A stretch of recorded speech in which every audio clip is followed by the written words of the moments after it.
Good morning students. Welcome back to our today's video session of chapter number 6 at how organisms obtain their food.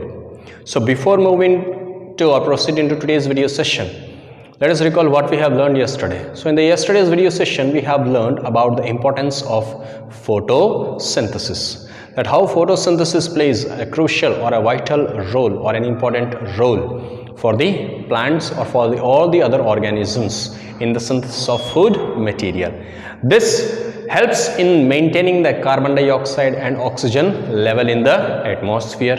At the same moment, it also helps in synthesizing the food materials, that is in the form of a starch. Okay. Now, in today's video session, we will be discussing about how the plants which are synthesizing the starch, that is in the form of carbohydrates, how they are able to synthesize proteins. That means how plants are synthesizing the proteins. For protein synthesis, plants other than carbon, hydrogen and oxygen, they also require nitrogen.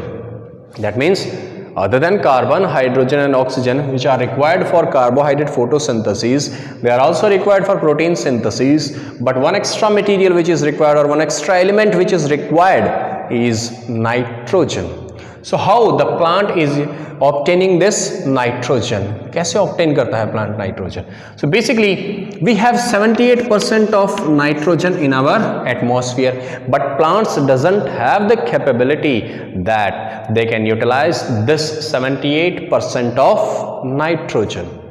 Okay, now they cannot use this free nitrogen directly, so they have to depend on other, okay, now for the availability of nitrogen. So plant can utilize this nitrogen only in the form of nitrates.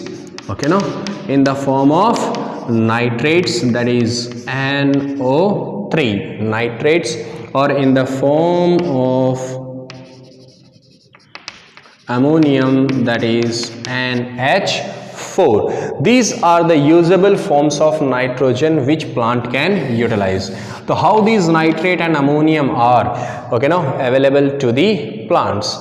For this, there are certain bacteria, okay, now which has got the capability that they can fix the nitrogen. It means they will absorb the free nitrogen from the atmosphere and convert them into nitrates or ammonium. That means they are freely usable forms or dissolved forms of nitrogen which can be used by the plants. So the bacteria which are present in the soil, okay, now they are known as nitrogen fixing bacteria.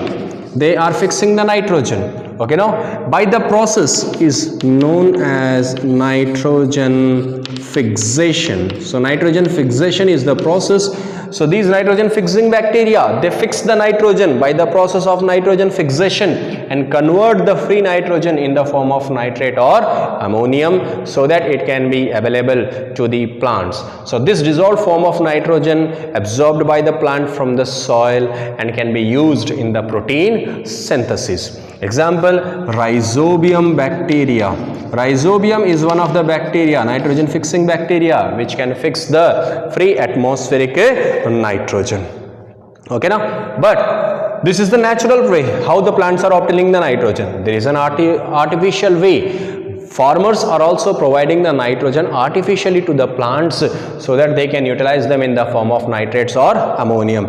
That is through the we can say by adding fertilizers. Nitrogen rich fertilizers are added to the soil by the farmer, and now from there plant can utilize those okay, now nitrates or ammonium from the soil and can fix the atmospheric, okay, now that means can make the nitrogen available to the plants. That is an artificial way. Okay, that is about the nitrogen fixation. Now move to the heterotrophic mode of nutrition. We know what is heterotrophic mode of nutrition. Okay, now so heterotrophic, here heterotrophic in the sense the animals or the organisms which doesn't have the capability to synthesize their food materials on their own and they depend on others for the sake of food. So here organisms cannot synthesize their food, so they depend on other for the sake of food. Okay, so they are known as heterotrophs. इनको heterotrophs कहते हैं हम because they depend on others. Okay, so these heterotrophic organisms, they depend on others. We have various categories in this one. The first is parasitic plants. These parasitic plants are also one type of heterotrophs. ये भी एक तरह के heterotrophs होते हैं. Why we call them as parasitic plants? Because here in these plants they have parasitic mode of nutrition. That means जो nutrition है ना वो एक parasitic mode होता है. That means here two are available. One is parasite and one is host. Parasite is the plant which doesn't have the capability to synthesize the food materials. वो synthesize नहीं कर सकता. And host is the organism on which the parasitic plant is dependent. That means he is preparing the food material, and this plant is taking the food material from the body of that plant. That means he is obtaining the food from the host body. तो host वो organism है जो prepare करता है. Parasite is the organism which is going to absorb the nutrition or gonna take the nutrition from the body of the host. वो parasite होता है यहाँ पर. Okay ना? So parasites partial भी हो सकते हैं, total भी हो सकते हैं. That means we can say the parasites are partial parasites and total parasites. Total parasites means everything, food, water, minerals, everything they are getting from the body of the host. Nothing they are preparing.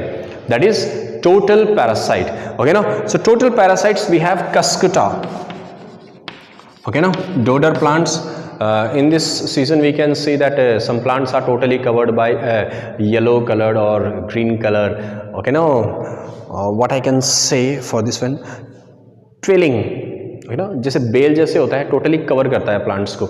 Okay now, slight yellowish in the color. That is Cuscuta plant. So this Cuscuta plant, okay now, it completely depend on the host plant for the sake of food. मतलब specialized root-like structures are inserted into the branches or into the stem of the plant through which it is absorbing the prepared food material and nutrients as well as the water from the body of the host. So that is total parasite. There are also partial parasites. Okay, no. Another example like Loranthus. Okay, no. Loranthus. This plant is partial parasite. That means this plant is only obtaining minerals from the body of the plant. Okay, no, and remaining thing, okay, no, he can prepare. That means he has the chlorophyll so that he can synthesize the food material, but he doesn't have the root-like structures, so he cannot absorb the water and minerals from the soil. So for that he depend on host plant. So he is a partial parasite, partial, not complete. But Cuscuta is a complete parasite.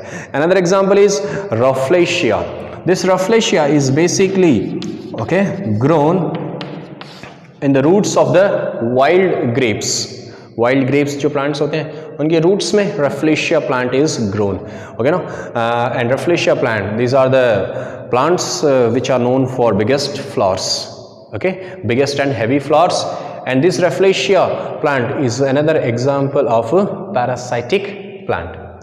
So that is all about the parasitic plants, and that is all about in this video session. In the next, I will be discussing with the insectivorous, then saprophytic mode of nutrition. That is another type of heterotrophic nutrition. Till then, students, enjoy your day, enjoy your video sessions. Have a good and wonderful day. Goodbye, students.